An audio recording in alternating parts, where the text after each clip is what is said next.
महफिल नात चैनल की तरफ से तमाम अहले इस्लाम को ईद उल अज़हा मुबारक। मैं नात खान अली तबस्सुम अपने चैनल महफिल नात चैनल पर मियाँ मोहम्मद साहब का कलाम पेश कर रहा हूँ। तो मेरे चैनल को सब्सक्राइब कीजिए और ये कलाम बड़े ज़ौक़ व शौक़ के साथ सुनिएगा।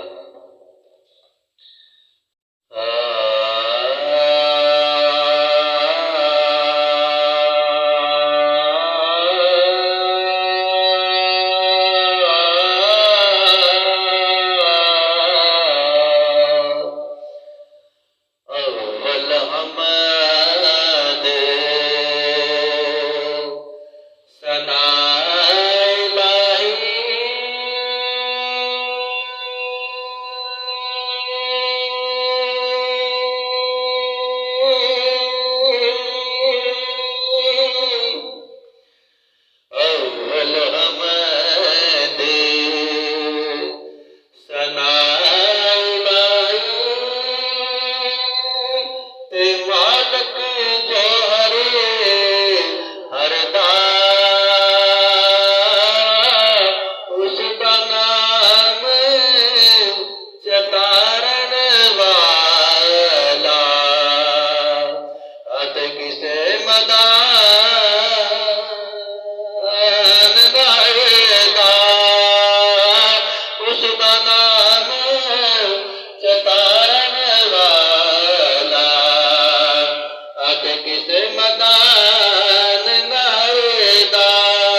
ਕਬਰ ਦੀ ਕਾਲੀ,